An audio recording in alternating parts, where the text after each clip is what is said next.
Hello, everyone. Michael Jordan fans are the best. And today we're going to be having a debate for the MJFB Summer Debate League between Bill Russell and Shaquille O'Neal.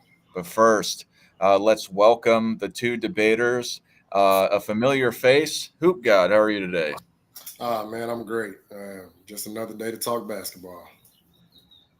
And then we have Esteban, who will be defending Shaq. Hoop God will be, or excuse me, arguing Shaq, and Hoop God will be arguing Bill Russell. How are you today, Esteban?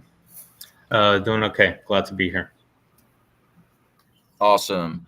Um, for sorry, I had this background thing is going on. It's weird. I don't know what's going on with it. Anyway, on the sidebar, do you all have anything that you want to say before we get this debate going?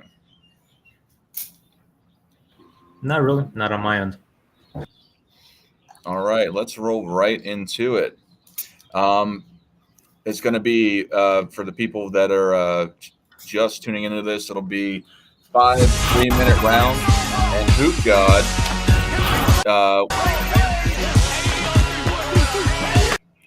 It says, yeah, sorry. I think you could maybe hear that. It was a advertisement. Hoop God will be starting. Are you ready, gentlemen? Yeah. All right, let's get into it. Once this timer goes through 10 seconds, Hoop God, you will begin. All right, let's do it.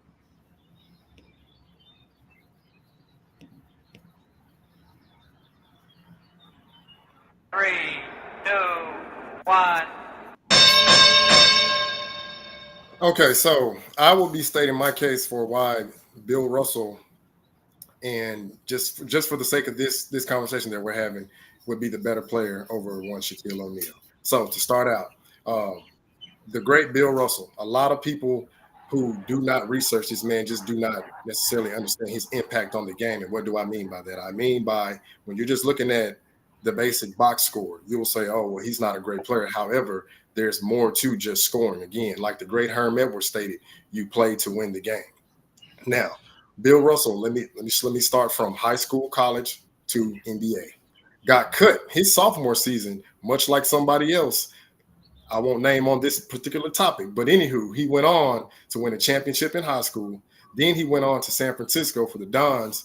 I think he only lost one regular season game his entire time there in college. Won a championship there. Then, of course, went on into the NBA, getting first drafted by the St. Louis Hawks. Let me correct myself, and got traded to the Boston Celtics via Red Auerbach. Now, what is significant about Bill Russell? A lot of people don't understand is his impact on winning, because before the Boston Celtics drafted him, they never won a championship. And even after he retired, it took them 5 years to win their first championship.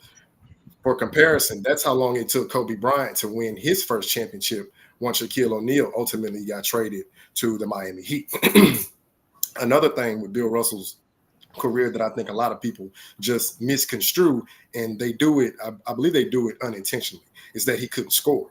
Well, he scored whenever the Celtics needed him to score. Prime example, he has 2 game highs of 37 points and 1 game high of 35 points in which he won all of those games. Because again, he did whatever the team needed him to do, versus other players that might just be maybe 1 or 2 dimensional. And I'm not saying that about Shaq. I'm just making a general statement. Because when I hear a lot of guys try to minimize Bill Russell, it's just like they'll look at his field goal percentage and his points per game when you have to do more in-depth research. Another point that I like to bring up about the field goal percentage, ironically, he shot above league average, which was 38% around the time. And of course, his career field goal percentage is 44% from the field.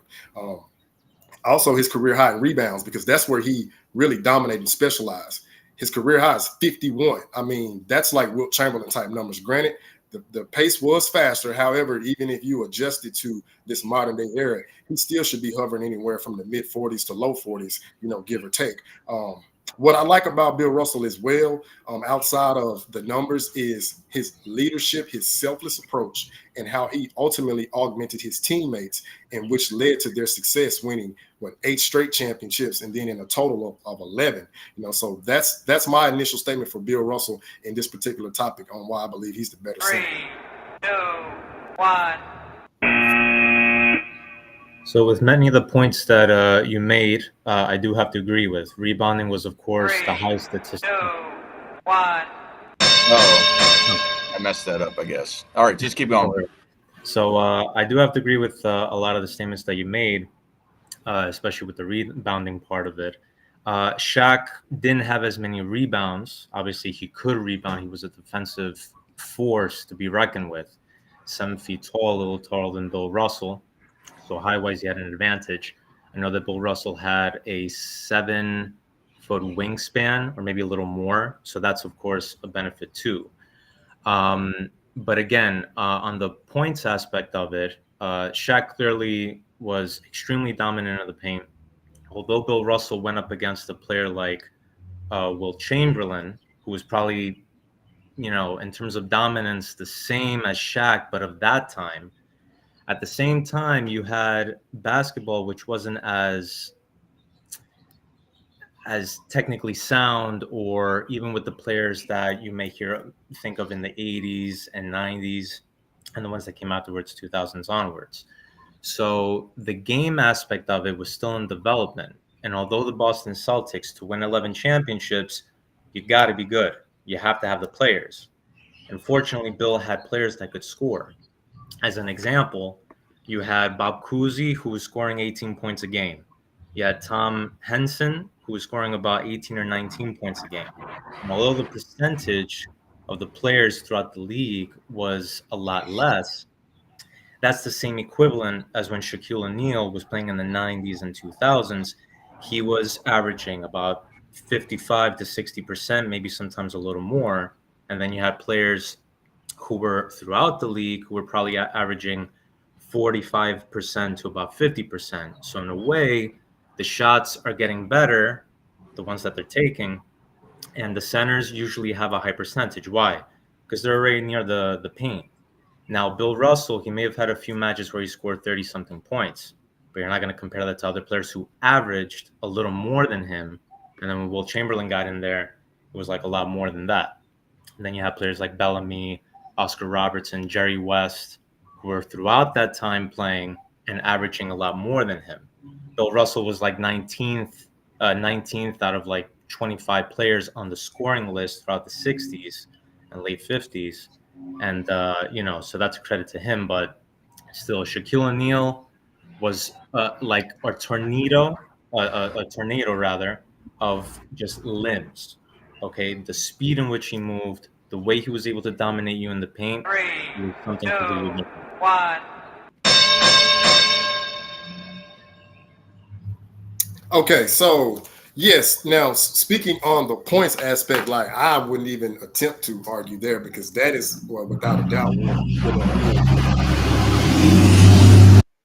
okay.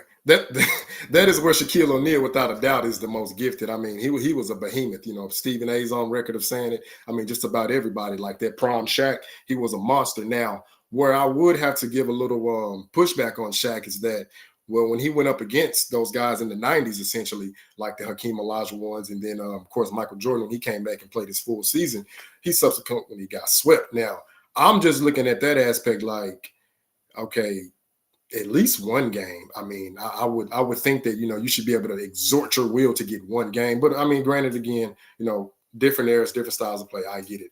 Another thing with the Bill Russell and Shaquille O'Neal discussion, pardon me, is that when Wilt Chamberlain was having his scoring outbreak, like the 50-point season, well, he never averaged that against Bill Russell. He actually had a precipitous drop off to a 12-point drop off, 12 to 13 points when I looked it up. When he played against Bill Russell in the 1962 season, well, Wilt Chamberlain was only getting 37 points. So what Bill was doing essentially was making it tougher for him to score, which is what you would do in this modern day era. Like when you're going against a high volume scorer who shoots the ball a lot on high attempts, or the efficient guys, you have to make them shoot more than what they initially would, because what does that do essentially? It takes away from the team. It takes away from the production. Now, you made a point that I do agree. Yes, Russell did have great scores such as Bob Cousy. Then when he started to wind down with Heinz and Havlicek and all those guys. But what I have to just point out is they never had the best offensive rating during their championship runs. Like they were hovering anywhere from last to second to last to third to last. Now, when when Bill Russell took over as the player coach his first season, they had their highest offensive rating, which was fourth.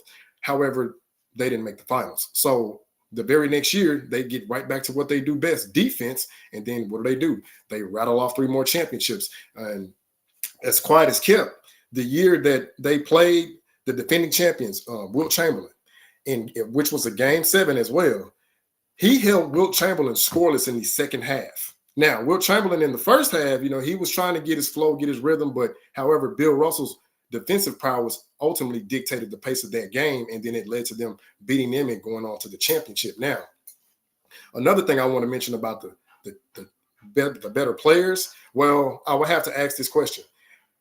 For Bill Russell to have the better players and the MVP was voted on by his peers, they voted him 5 times until the media 3, ultimately took 2, over. And then, 1. So that is a good point in terms of slowing down Wilt as best as possible. That's the same thing as what the Pistons did to Michael as best they could, at like keeping him to like 27 points per game, more or less, in one of the series. But my question as well would be, how did Bill Russell do against Wilt in terms of scoring? Because to play in the NBA, of course, you need to be able to do both. Bill showed that he could do both, but how did he do against Wilt when it came to that? And to add on to that point, the fact that he had those other players that could score, not just throughout that one season or two, it's like throughout the whole time. So his benefit to the team was the defensive prowess. Now, the only 2 players that were able to defend the way that they did in terms of rebounding and probably shots blocked and whatnot were Bill and Wilt. Nowadays, you don't see that anymore. You don't see that. The closest one would be like Nate Thurmond.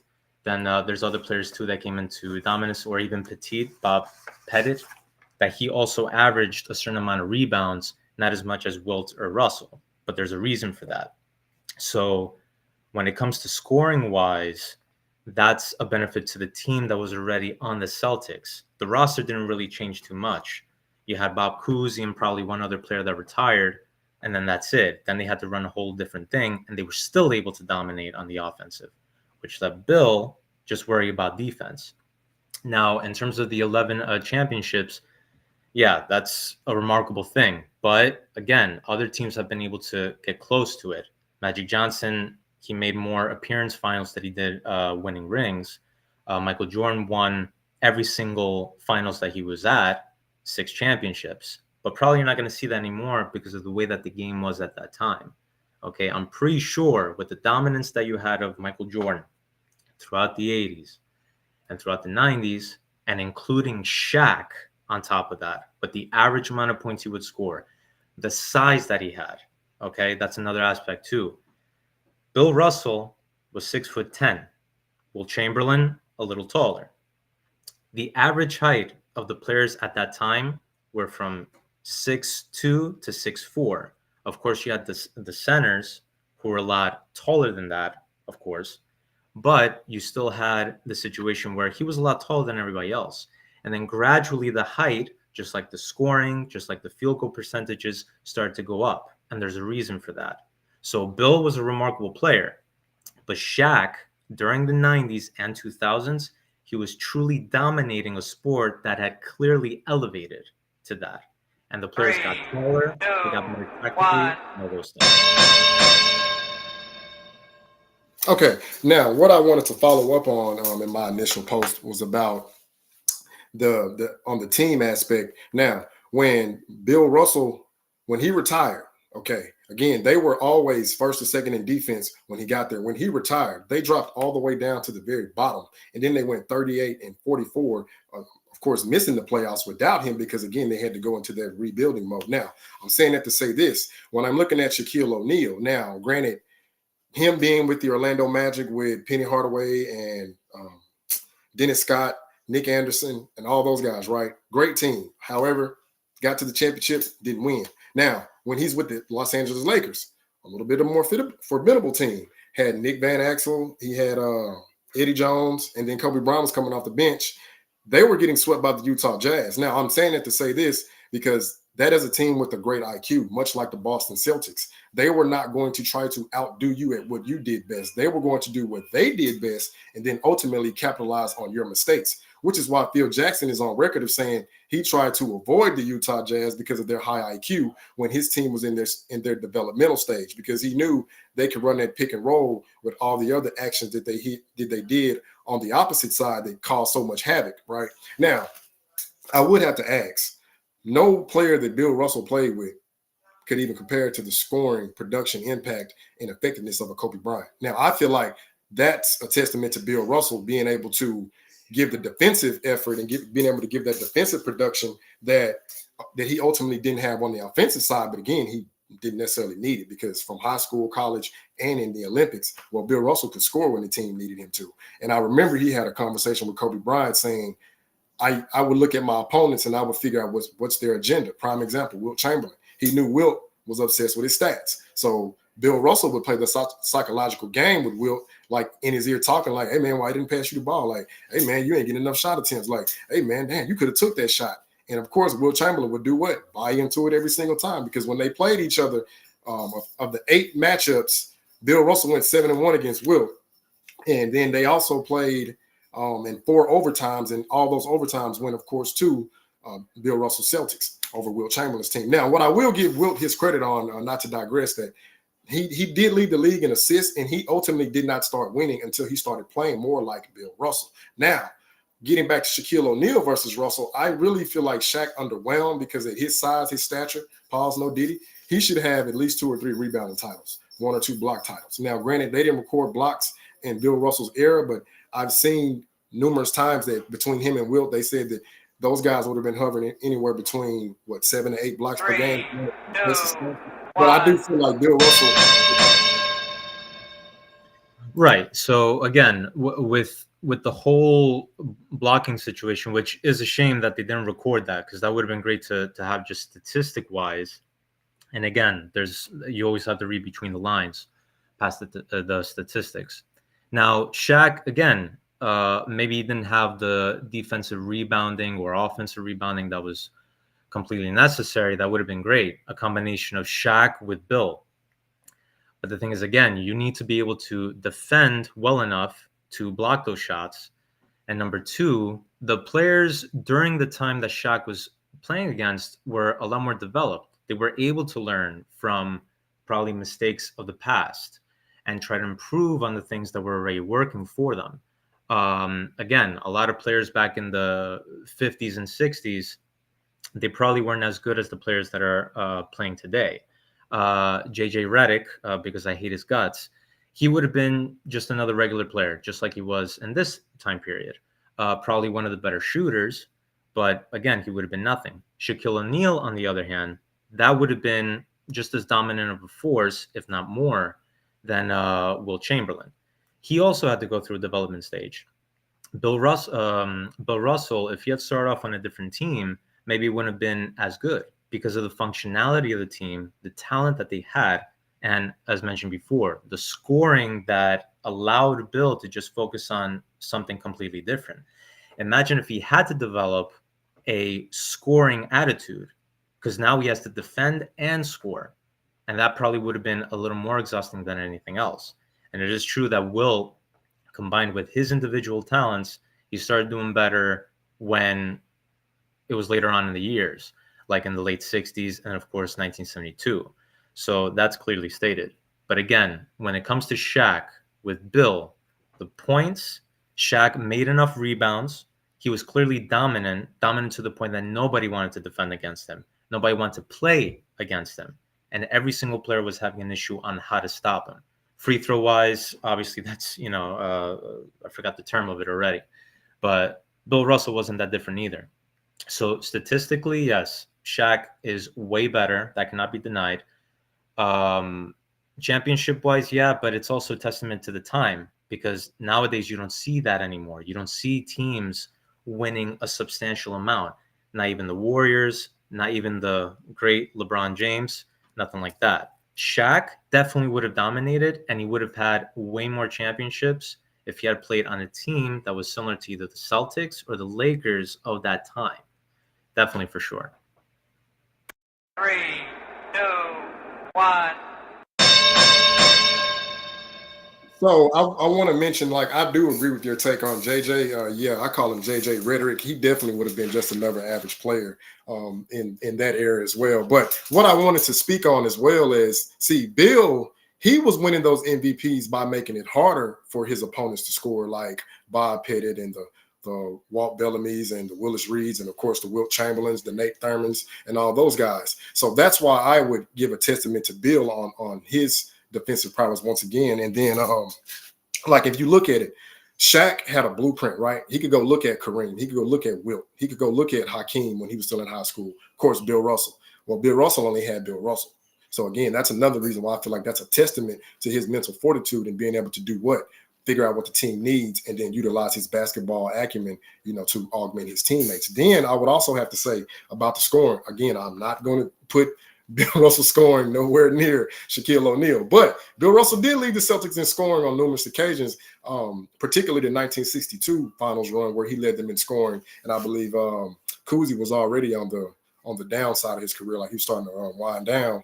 And then 1965, which also stands out that he led them in assists during that playoff run and in the finals, which has only been done by two other players, Hakeem Olajuwon and Nikola Jokic. Now, Shaq could pass. I just feel like Bill Russell was a better passer, better playmaker. And then Bill Russell also set a record for field goal percentage at 70% from the field in that 1965 finals run as well. But another one that stands out to me with Bill Russell is in 1969, when Wilt Chamberlain was playing with the Los Angeles Lakers. The Lakers were actually the favorites to win because, again, Russell was on the downside of his career. He was starting to like wind down. I mean, they pretty much was calling him ancient in the Lakers Celtics doc that it was Ice Cube and I forgot the other gentleman, but the prognosticators had already said that, hey, when the Lakers win, they're going to let the balloons and, all that stuff and whatever. But ultimately what? Wilt gets injured or whatever he was dealing with. Don Nelson hits the shot that goes in. But again, it's Bill Russell's defensive prowess. Why is that?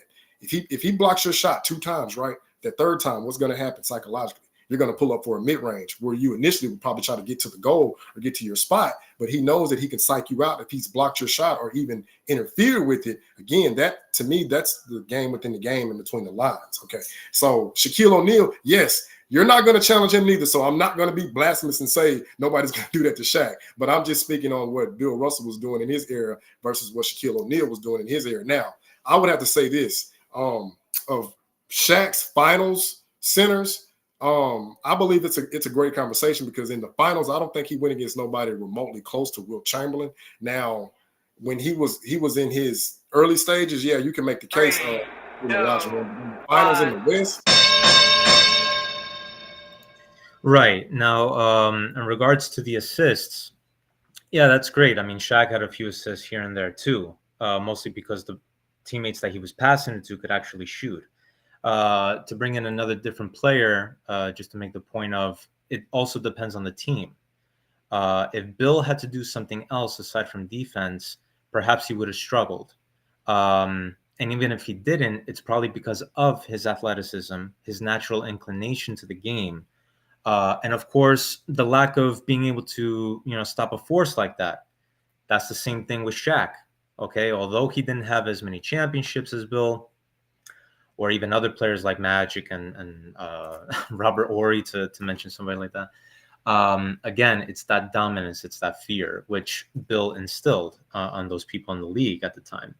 But again, to get all those assists, to be able to contribute in that way, your teammates also have to be good enough to make the shots.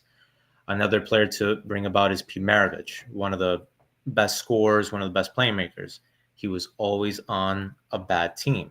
The Utah Jazz were probably a little better, but again, if he was on a different team with already the skill sets that he had, he would have done phenomenally better, most likely, and probably even had gotten a championship. He missed it by 1 year. So Shaq, with his size, his scoring ability, his defensive ability, because although he probably had 3 or 4 blocks on average usually, and a few assists, he would have done way better at that time too. You don't hear of players making 7 blocks, okay, or even 15 steals in a game. You'll probably see more commonly during that time. Again, it wasn't as developed. And Shaq would have made it difficult. If Bill would have made it difficult defensively for Bill, he would have made it difficult for not only Bill, but for the rest of the team as well. But again, if you don't have the players to help you defensively and offensively, then yeah, Shaq can do as much as he can, just like Will did as much as he can. But you got to have those players around you and a little bit of luck. Bill Russell, in the documentary I'm sure you watched, he messed up that pass, and he told his teammates, "Hey, look, you got to save me. I messed up here." So it's the same thing. All those things pertain to it. If he had to do it all over again in a different time period, I don't think he would have had as much success. I think he would have had a good amount of NBA titles. Okay, but again, Shaq would have had the same situation. He would have had a few NBA championships. He would have been the dominant force in the finals, especially if they had won. And I remember even they gave Jerry West the MVP to one of the finals that he lost. Shaq would have done the same thing, regardless. 3, 2, 1. Okay, so now when we get into the, I would say the pseudo hypotheticals and like putting a player in this area, player in that area. I mean, to a degree, I don't mind entertaining it. And what you mentioned about Pistol, yeah, unfortunately, he was on some bad teams, give or take. And then if we, like you say, transplanting Shaquille O'Neal into that era, but I would have to say this: are they going to buy into the system? Because Will Chamberlain is on record of saying that he wouldn't have worked with Russell Celtics because he wanted to score. Well, yeah, now we're going to have a dilemma because you got Havlicek who can score, you got Heinsohn who can score, Sam Jones who can score. So are you going to take shots away from them? Like, see, that's the conundrum that we would get in. But I want to go on a little further too. Also, the Celtics were without Bill Russell, they were at a 35% win pace. With Bill Russell, they were at a 72% win pace. See, that's what I'm talking about when I talk about that material impact that may not show up on the regular box score when we're having these discussions. I'm not saying it to you. I'm making a general statement because if I'm looking at Shaquille O'Neal, I'm like, oh my God, this guy, he would dominate Will Chamberlain, right? But then if I start looking at other things, right, like certain games where Shaq may not have been as dominant on the court when he was a liability. What they had Hack-a-Shaq. Now, yes, Bill Russell wasn't a great free throw shooter neither, but I know that was ultimately the go-to move against certain teams like the Kings and going against the 76ers. Like they were just purposely try to foul Shaq. What does that do? That puts more of the onus on Kobe Bryant to initiate the offense and get everybody involved and also play great defense too. Now, had they had that same rule for Bill Russell, I'm not saying that they wouldn't have employed it because if you look, he wasn't a good free throw shooter, but he does have games where he shot 90% from the free throw line, 100% from the free throw line. In fact, one of his 37-point games, he shot perfect from the free throw line, but he also shot pretty bad. So I don't, the free throws, I won't even get into that minutia because again, as centers, they're going to be, up and down. But another thing I wanted to mention about Bill Russell too, with the aspect on the offense versus the defense, well, I would look at it like this. If you have a great offensive player and you want him to be the go-to guy, right, and you put Bill Russell on him, awesome. Now, if I look and this guy has 40 points, but if his field goal percentage is hovering from 42, 43, or even sub 40 from the field, then I'm going to say Bill Russell won that matchup. Why? Because if his normal field goal attempts would be anywhere from 20 to 21, and now he's taking 30 or 32, again, that's taken away from his teammates. Now, could Shaquille O'Neal do it in the right system? Maybe he could. But if he doesn't really respect that coach, maybe he couldn't because, again, it was ultimately Phil Jackson who was able to maximize Shaquille O'Neal and get the best out of him because, and don't let me forget Pat Riley too, when he went to the Miami Heat. Now, with Bill Russell being with Red Auerbach, I think Red Auerbach took a different approach. He could see what Russell's gifts were and his talents, and he just encouraged him to even go further with that, which I feel is very significant. Right, without a doubt. I mean, all those things. It's fortunate that Bill was the kind of person that was more of a team player. And also the coach, and again, the players that were around him. And not just around him in terms of the team, but it was the players around him during the time. That's why they were able to dominate. It's kind of like if you grab a 25-year-old who plays basketball or 20-something-year-old that plays soccer, any kind of sport, and then you put them up against other people who, yeah, they may be good, but they're 10 years old. That's the comparison of the times, and that's why they were able to be so dominant. Yeah, they start grabbing a Sam Jones, they start grabbing Heinsohn, they already have a Bob Cousy who was doing things that no other player was doing at the time. Why? Because that was something that you couldn't do. It wasn't respectable. It wasn't something that you should have done in the first place. You put the ball between your legs. What, are you crazy? So those were the kinds of players that they had.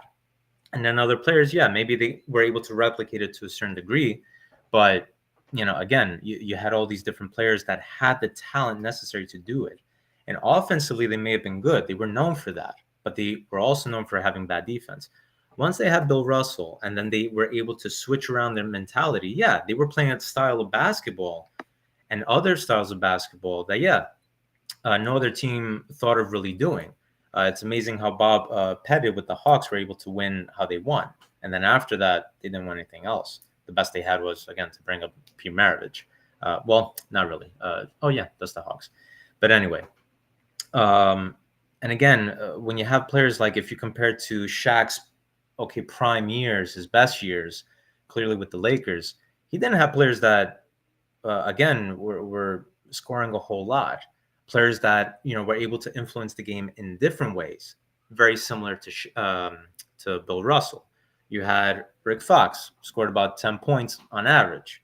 Then you had Derek Fisher, 8 points on average. Then you had Robert Horry, 7. He was known as Big Bob Clutch or whatever the nickname is.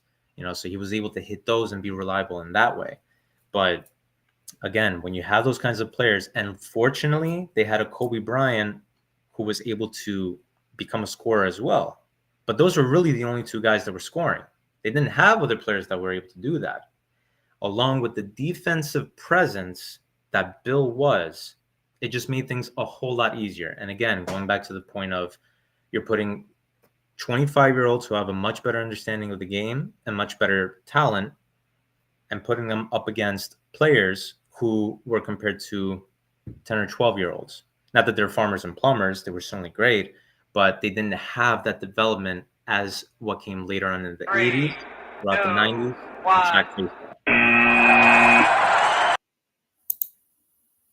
All right, that's it. That's it. It was a great debate, you two.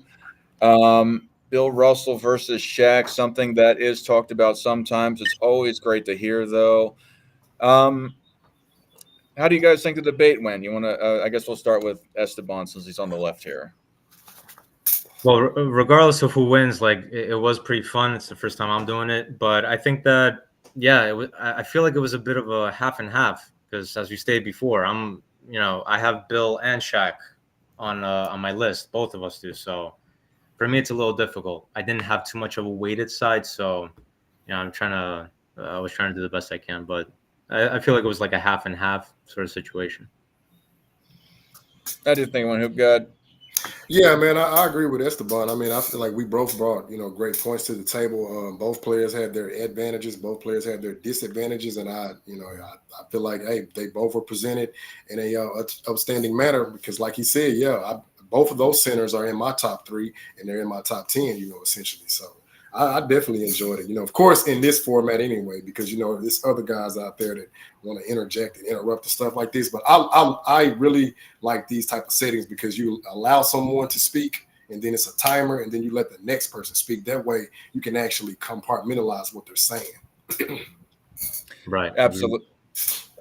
Yeah. And that's why I wanted to bring it within this format because some people think debate is talking over somebody. Now that is a type of style to do it, but especially on the internet, it's really easy just to be loud. So I felt that this was a good way to have people say their points fairly. For the people in the live chat, I'm going to be putting in a community post in the near term asking who you thought won the debate. And I've also dropped a link if anyone wants to call in and give their 2 cents on the debate, the topic, or anything else as said before. But yeah, there was a lot of good things in the chat. Do either of you want to talk about anything specifically?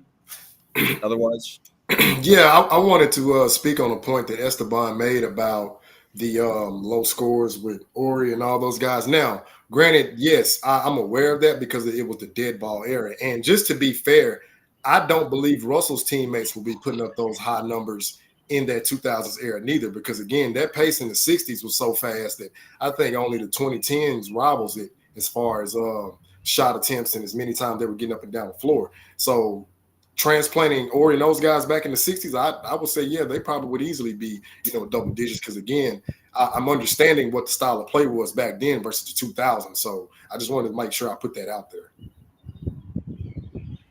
Yeah, I mean, it's it's all what ifs. We can only base on what we've seen and what is being seen today. So yeah, it's rather difficult.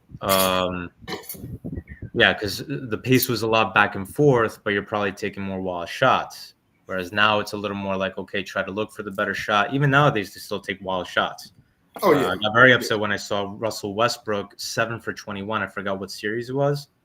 I'm like, dude, this, I don't know if he's going too fast or he's just like, let me just. I have a saying. I think Russell Westbrook at that time, he was a talented player, but he wasn't a championship level player. Like, he could do some spectacular things, but then he could also do some stuff that would make you scratch your head. Like, why would you do that?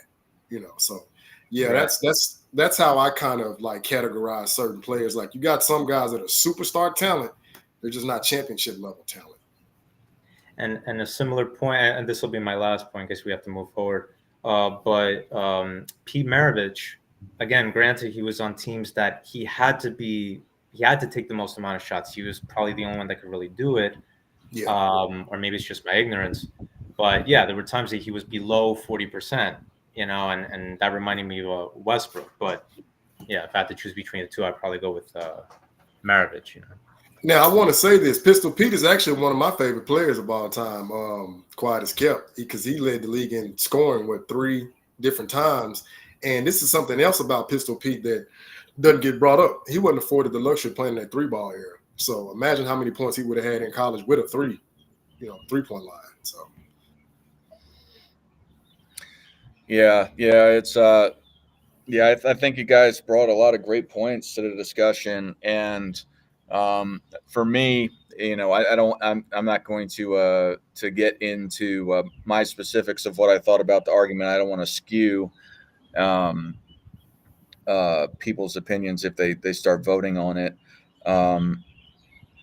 However, for me, Bill Russell, I have Bill Russell number 2 all time. I know both of you guys have him in the lower half. But it's interesting because I know a lot of people appreciate Shaq. Lance, who's going to be representing Rudy Fernandez in the Rudy Fernandez versus Michael Jordan debate in about an hour and 15 minutes, has Shaq number 1 all time. But yeah, I think it'll be yeah, I appreciate Bill Russell, I guess, both more than or where do you have Bill Russell, Esteban?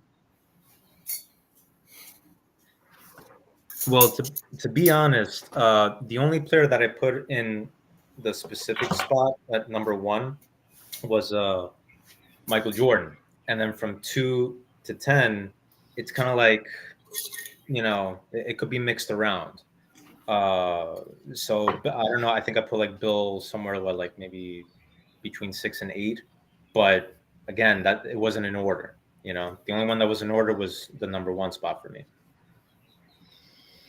So on a sidebar, because Alonzo Villan, he keeps asking me to veto the Rudy Fernandez versus Michael Jordan debate. Do either of you think that there's any chance that Lance can provide sufficient evidence that Rudy Fernandez was greater than Michael Jordan, or do you think it's just going to be a wash? Rudy, wait, my bad. I gotta what? What the heck? No, I don't remember. I mean, I don't know. Maybe he was greater at making a sandwich compared to Michael, but I don't know about everything else. That's insane. There is no possible. I mean, unless we're in an alternate reality, there is nothing that Rudy Fernandez did that's better than Michael Jordan. I mean, if he's bringing up some European championships, hey, have at it. But that's not holding any weight compared to what Michael Jordan did at his time in his era. I mean, but I want to see it though. I'm just trying to see what his angle, because I'm like, for him to be dead set on it and so confident, I'm hoping he's not coming up here trolling. What's up, Esteban? No, just as a quick idea, I think that would be kind of funny. Like instead of the typical players like Michael, Kobe, I'm sure some LeBron people out there. It would be interesting that okay, Rudy Fernandez and I don't know some other player that we don't even know of. You know, Cabbage Patch Kid or whatever, something like that. Some off the cuff thing. For debate, I mean. Yeah, absolutely. And Lance is facing off against Jim from Self Research NBA Facts. He was having technical difficulties earlier versus YT Hoops.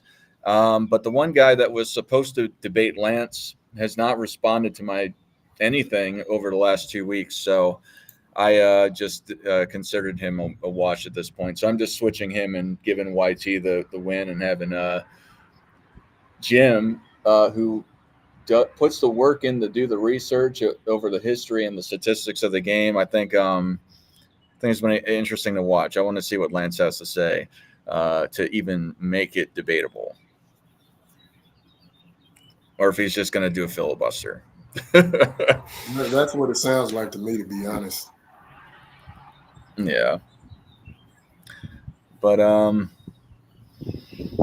right, gentlemen. You have anything else you'd like to talk about? Otherwise, I'm going to go and take a break before this next debate in an hour and 10 minutes.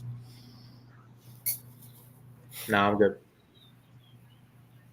All right. You Hoop Guy, do you want to talk about your TikTok channel or anything else? Or No, well, no, I won't mention it on here because we just dialogue on there, kind of like just whenever a game comes on or just talk or whatnot. But I did want to mention, I would say this about Shaq, that when he was with the Orlando Magic, I feel like had that version of Shaq had the mentality of Kobe Bryant, I legitimately believe he would have been the greatest player of all time. The reason why, I think he would have easily eclipsed 40,000 points. I think he would have had like 3 rebounding titles, maybe 4. He'd have had 2 or 3 block titles. I legitimately believe that version of Shaq with a Kobe Bryant brain, like, would have just annihilated all the advanced metrics. Now, he still was dominant, but even he's been on record of saying that he did leave a lot on the table when him and Kobe had that sit down, which is another reason why I highly respect Shaq, because you have certain guys who will never admit their faults and where they were wrong, essentially. And for him to say that when him and Kobe had to sit down, like, I already had Shaq like very high up anyway, but it just made me admire him even more as a man beyond being a basketball player, seeing that he would be accountable and say that, yeah, he did leave a lot on the table, because this is like a going theme too. Like, had him and Kobe stayed together and Shaq would have took his, his conditioning more serious, how many could they have won? I've always say realistically, I believe they could have got 5. I believe they would have four-peated, maybe lost 1. I mean, give or take some catastrophic injury, but I believe they would have gotten back to the championship, kind of like Golden State, got everybody right, managed the minutes, and then ultimately won another one, like 5 in a 6-year span, 4-peat, anything like that.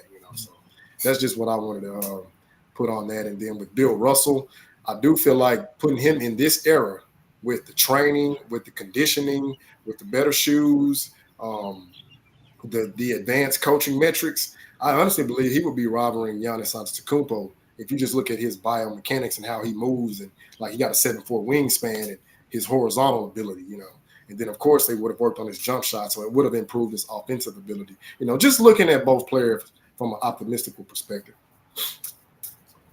Yeah, we really missed out on a great player with Shaq, because he was insane, but we missed out on a lot more potential. Right. yeah, I have that same sentiment. It would have been great if he kept up with himself, not eat 3 Big Macs before every game or whatever. Whatever Kobe would say about that. I blame his Uncle Jerome, because that's the person he's always talking about he was with. Like, hey man, let's go to Subway. In LA, yeah. Absolutely. But yeah, thank you guys again for coming. And I'm excited to see what the viewers decide who wins between you two. and then the matchups further on.